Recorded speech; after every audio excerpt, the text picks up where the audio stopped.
Jeg skal redegøre for Erik Hogarths synspunkter, hans løsningsforslag til problemet om viljens frihed, mens jeg gennemgår tekstuddragets centrale dele, og til sidst så laver jeg også en perspektivering til Bjørnbachs tekst. Ja. Har du tænkt at komme ind på noget andet også efterfølgende? Det er lidt, hvad vi får lyst til. Man kan snakke lidt fysik indover også. Det har jeg tænkt at køre lidt spil, det skal handle om, men det var lidt oplagt. Det lyder spændende. Vi går i gang. Fint. Godt. Først vil jeg vil gå igennem de centrale dele og strække ud nogle citater fra ham. Ja. Og med det, så vil vi sådan kunne komme frem til pointen. Godt. Vi starter ud med det første, han har skrevet, det er hans hovedforstand her. Han har skrevet, det er tesen, denne artikel, at der aldrig har været noget grundlag for kontroversen mellem læren om fri vilje og determinisme. Så allerede her kan vi se, at han er kompatibilist. Ja. At han mener, at man kan forene fri vilje og determinisme. Ja. Fri vilje kommer han selv at definere senere, men determinisme vil godt lige selv forklare lidt. Ja. Jamen, overbevisning om determinisme, det er, hvis man ikke tror på, at der er fri vilje, men derimod har den her overbevisning om, at alle handlinger kommer fra en årsag, der fører til det, så der må man sige, at der er en skæbne. Du har ikke måden her, det er ansvar, kommer også lidt væk fra, fordi at hvis du er fuldstændig udefra påvirket af andre ting til at gøre noget bestemt, så bliver ansvaret ikke helt selv, men det bliver også tydeligere længere i gennemgangen. Godt. Så er jeg videre til lidt længere nede, hvor der står, sangt taget forudsætter den ene den anden. Og den eneste grund til, at de er blevet opfattet som modsætninger, er vores naturlige mangel på analytiske forskningsevner. Ja, den analytiske forskningsevne kommer også igennem lige om godt. Ja. Godt, så er jeg videre til næste side, hvor han nu definerer nogle af begreberne. Jeg bruger udtrykket fri vilje i det sædvanlige og naturlige betydning. Jeg bruger det i den betydning, hvor det indebærer ansvar, fortjeneste og vandær, skyld og belønning. Så det vil jeg også se, hvad jeg sagde før, det ligger fuldstændig til modsætning kontrast til determinisme, kan man sige på mange måder, ved at det ligger op til, at man har den her ansvar, fordi lige præcis man har den her frie vilje til selv at tage sin egen valg. Ja. Han ser det som en erfaring Han siger, at det i store dele af det erfaring, at vi har en fri vilje, og denne er kendskærning langt mere sikkert end nogen filosofisk analyse. Så han fremhæver faktisk en erfaring frem for den filosofiske analyse, han selv er i gang med at lave, og siger, at den er faktisk mere sikker. Han laver også flere tekst, hvor han lige tøver lidt på det og siger, jamen, han prøver jo alligevel at komme frem med et argument. Ja. Godt. Hvis vi kigger lidt længere ned, så har han fået defineret den her analytiske forestillingsevne, som han benytter sig af. Med analytisk forskningsevne mener jeg, at den tillærer der ikke medførte evne, at vi har til at indse, at de enkelte dele i en ting er en proces af sammensat af, hver af deres plads med deres indbyrdes relationer til samme identiske ting i processen selv. Der kan man se på sådan en maskine, at hvis man prøver den ned i enkeltdele, og så sammensætte igen og komme frem til den samme maskine, der hvor så kan sættes lige hinanden de her dele. Han forklarer det også selv igennem en lignelse med en anekdote om lokomotivet i Tyskland, hvor vi sætter en præst, der har den her landsby og tager sovnevognen hen til lokomotivet, og prøver at forklare den her enkeltliv med bygget opad, så hvorfor det er, at den kan det, man kan se. Han siger, at det er mennesket vant til at kigge på helhed frem for enkeltliv. Her til sidst står der. Han glæder sig over sine sovnebørns ivrige og indforstående nikken, men da han var færdig, sagde de, ja, herr præster, men hvor var hesten? De mangler analytisk forskningsevne, og hvorfor skulle de ikke det? De var aldrig blevet oplevet i den. Så de kunne slet ikke forstå det.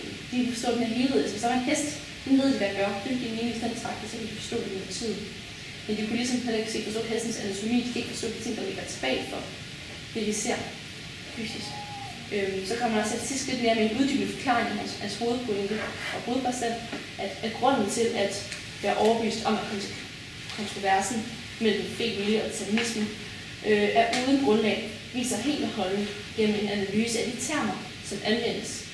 Så det mener han altså, de ord, vi vælger at bruge, når vi prøver og også vi snakker omkring, at han bruger så ordet senere moralsk selv. Kigger vi længere ned, så begynder han at snakke om selvet og karakteren, og det er på det, han har tænkt sig at bruge den her analytiske forestillingsevne. Først der siger han, at vi ikke snakker om kendelsesteori, epistemologi, altså det, han vil ikke snakke omkring den del, men i stedet for vælger han at kigge på subjekt-objekt-forhold. Han skriver, at det er klart, at som subjekter, der kender deres omverden, er selvet ens hos alle mennesker. Subjektets relationsobjekt er den samme for dig og mig. Hvad det så end må det være.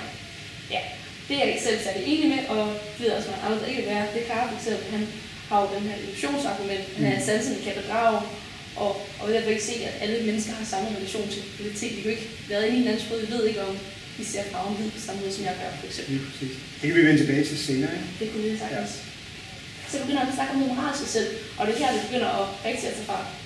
Fordi han snakker om det moralske selv, han mener, det er et aktivt selv, som der reflekterer og så sker gennem tid. Det er forskelligt fra andre, og ikke på samme måde en, som han snakkede om subjekt-objekt-forholdet. Og det er påvirkeligt, skriver han også. At det er muligt, at andre mennesker udefra kan påvirke, måske gennem straf og belønning, til at ændre det her moralske selv. Og så vil jeg lige læse et godt stykke op. Hvordan udtrykker vi så disse forskelle mellem folk? Vi gør det ved at kalde dem forskellige i moralske egenskaber eller karakter. Vi retter op på vores opmærksomhed mod spørgsmålet, hvilke handlinger udspringer der af deres moralske selv? Hvad andet mener vi med en persons karakter, end summen af hans handlingstilbøjeligheder, betragtet i deres indbyrdes styrke? Så han sætter faktisk karakteren lige med karakterens handlingstilbøjeligheder. Så en karakter med en opfattet person, det gør vi ud fra de handlinger, personen vil jeg tage. Så faktisk skal man sige herudfra, at han mener, at det er muligt at påvirke et menneskes karakter.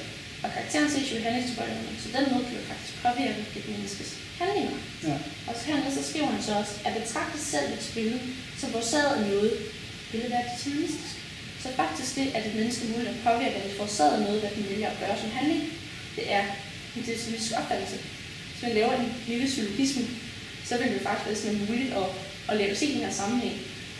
Hvis man nu siger, at mennesket, det kan påvirkes, menneskets handlinger kan påvirkes. Og hvis handlingerne kan påvirkes, så er det deterministisk. Men så er mennesket deterministisk. Og på den måde, så slutter han faktisk på en logisk måde, at mennesket også er deterministisk, samtidig med at han siger, at altså, det store hele af erfaringen, at mennesker har en fri vilje. Ja. Og det slår man også ned på er meget væsentligt. Så man kan sige lidt på den her måde, at bruge den her analytiske forestillingsevne, kan man se, hvordan at vi har at hvis vi forstår menneskelige detaljer, så er det egentlig på den her måde deterministisk, men opfra som en helhed, så har vi en fri vilje. Det er det, han får frem i teksten. Ja. Godt. Ja. Ja, så kunne jeg jo lave min perspektivering til Dalbach. Ja. Dalbach, han er determinist og materialist. Når man er materialist, så tror man på materie, man er monoist, man har ikke et dualistisk synspunkt. Det kan vi også komme ind på sådan noget. Han har den idé, at mennesket kommer fra naturen, og på grund af det, så er mennesket deterministisk. Dalbach er også fysiker, og i den tid så var det den klassiske fysik, der herskede, og der kom de frem til, at alting kunne beregnes til mindste detalje. Så der hvor naturen kunne beregnes til mindste detalje, så ligger det også oplagt på fysikere til, så er mennesket jo også kun det. Han ser mennesket som et menneskevæsen, der tager valg ud fra lyst. Bare det giver mest lyst, det er det valg, det menneske træffer ud fra. Og mennesket det er aldrig være frit, præcis på grund af det her med, at det er deterministisk, på grund af, at vi bare handler ud fra det, der giver os mest lyst. Og dermed er det en skæbnesretning. Nogle af dem, som der er et deterministisk overbevisning, kan være så ekstreme, hvis de ser sådan, jamen så er det ingenting med mening, fordi al handling er ligegyldig, når alligevel ikke betyder noget, fordi der har den lange spor. Det skal altså fatalisme, hvis man er i den ekstrem. Ja. Det var sådan det basiske, jeg gerne vil komme ind på. Okay. Ja. Hvis vi nu tager de to filosofer her, Bach og Hobart, og sammenligner, hvem synes du umiddelbart står stærkest i den diskussion her? Jeg synes, at Bach, han er meget tydelig og klar. Det er meget nemt og klart. Det er svært at sige imod, synes jeg, mange af hans spørgsmål, fordi det ligger så også opbygget af hans tid. Altså mange af hans tid er svært ved at sige sig uenig, han vil sige. Ja. Det er blevet meget systematisk. Så siger du, at han er fysiker, ja. og på den måde også påvirker af den klassiske fysik. Det vil sige, der går altså så her en eller anden, en lille linje fra en epistemologi, en erkendelsesteori, og så over til noget, som næsten nærmest er moralske spørgsmål. Ja. Så giver undervejs bolden op til at sige lidt måske noget moderne kvanteteknik. Ja, det kan man gøre. Ja. Vil du prøve det? Det kan jeg godt. Fordi jeg startede med at forklare Dalbach ud fra den klassiske fysik. Men så i starten af 1900-tallet, der kom der igennem en spor en opdagelse omkring kvantemekanik. Og den går så fuldstændig på modsætning i forhold til et spørgsmål omkring fri vilje. Fordi inden for kvantemekanik kan man sige, at mennesker har at man ikke kan beregne alting. Man kan ikke beregne alting ude på et småt niveau. Det handler om sandsynlighed i stedet for. Men når mennesker tager beslutninger, jamen så er det jo egentlig elektroner, der sender beskederne rundt i hjernen, de er inde på lytter og musik. Men ja, så derfor kan man snakke om det på fri vilje. Okay. Hvad mener du selv om det spørgsmål her? Jeg synes, det er svært, fordi da jeg har været mindre, så har jeg altid tænkt, determinisme er det eneste mening. Det lå klart og tydeligt, at hvordan kunne det være anderledes? Det har jeg tænkt nok over det. Men så med tiden her i gymnasiet, så er jeg blevet åbnet over fra den anden side af det, også igennem et kendskab til fysik. Så synes jeg, at det andet kunne lyde realistisk. Og også den her, også på samme måde som Robert snakker om her, med at det er en erfaring, altså det føles jo som om man har fri vilje i en stor grad. Så jeg tror, det er indviklet til bare kan svare på nu. Jeg tror, de kan enes på en eller anden. Vi er forvirret på et højere plan. Det må vi sige. Men er der nogen grund til at beskæftige sig med det her spørgsmål? Altså spørgsmål om, hvorvidt vi har en fri vilje? Ja, det er det da. Også altså, helt på samfundsmæssig plan. Jeg kommer også selv ind på det her med ansvar. Hvem er det ansvar på? Fordi verden er deterministisk determineret, så er der ikke nogen, der skulle være i fængsel, der er ikke nogen, der skulle straffes eller belønnes for den sags skyld. Hvem skulle man så fortælle noget som helst, fordi jamen, du har alligevel ikke haft nogen betydning for det, fordi det var en fin skæbne, noget sådan der. Så det gør helt umuligt lige pludselig at snakke om straf. Når du nu bruger ordet skæbne eller fatalisme, vil du sætte det lige determinisme? Skæbne ligger ligesom ind under determinisme, jeg vil sige, fordi hvis man har en deterministisk overbevisning, så ser man, at alt årsag fører til en bestemt handling. Så det ligger op til, at det vi kalder som skæbne. Fatalisme, det er en mere ekstrem grad af det, hvor man bliver sortseende omkring det på grund af den her skæbnes overbevisning. Og nogle af fatalismen vil måske komme til sådan en gudstræk. Altså, det kan også være en gud, som er retfærdig og styrer. Godt. Nu er det kun noget, nu vender vi lige tilbage, nu er det kun noget, og håber, at jeg skal op i her. Ja. Men ved du noget om, hvordan hans argumentation går i resten af teksten? Han begynder at tage fat i nogle af de her argumenter, for at snakke om noget, vi behandler det her på en måde, vi skriver en god karakter på en dårlig karakter, på en måde, også på en analytisk proces. Den metode, han benytter, du har været lidt inde på det, Maja, det der med billedet af normativet, som du synes, du betragter overordnet fra.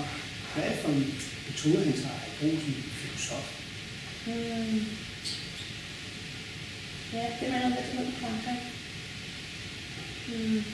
Jeg synes, der kommer utrolig mange påstande hele vejen igennem, og mindre belæg for det, men nok også fordi det kommer fra senere i teksten, noget af det. Ja. Men det er det her med analyserende og undersøgende tilgang. Ja.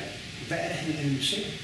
Han analyserer sproget, eller kommunikation. Ja, det er en sproglig analyse.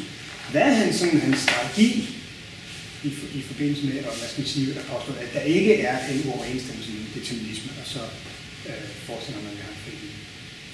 Ja, hans strategi omkring det, jeg havde på teksten er, med fri vilje, det er bare en erfaringsmæssig ting. Det er helt, sådan her er det, for det føler vi, der kommer ikke nogen større. Det var sådan, at han går ud og siger, så har alle mennesker det jo. Determinisme, der synes jeg, det er en logisk måde, en rationalistisk måde at tilgang til det, fordi at han så kombinerer nogle ting. Okay. Du får sagt undervejs, at Dolbach, han er monist. Vil du sige noget om, hvad vil det sige? Ja, så monister har du ikke det samme som sjæl-dame synspunkt, som Platon har. Der har den her idé omkring, der er fenomenos verden starter fra Parmenides, hvor alting er fast, og den her idéernes verden, der starter tilbage fra Heraklit, der siger alting flød. Så han kombinerede de to til at mene, at der både er en dualistisk verden med både idéer og legemer og konkrete ting, hvor at der bare kan se det monistisk. Ja. Simpelthen, der er ikke noget, der flyder på ham. Det hele er materielt. Kunne du forestille at den metafysik, altså sådan en dualisme, vil påvirke en syn på spørgsmålet om den frie vilje? Ja, fuldstændig. Hvordan det? Jamen, altså det giver også sådan en som Dolbach, han er monist, og derfor ser han kun determinisme-synspunkt. Han demonterer det er det rent fysiske, der var i verden der. Han ser ikke mennesker med nogen guddommelig side, med nogen sjæl. Det er ikke det, han bringer en tilbage ud på den diskussion, ser han det selv som. Hvor er i Robert, der er han lidt mere åben over omkring det, og hvor forestiller han var dualist. Ja. Malene, har du noget, du vil spørge om? Nej, det har jeg ikke, og tiden også ved at gå ud. Så lukker vi banen her? Yes. Okay. Tusind tak.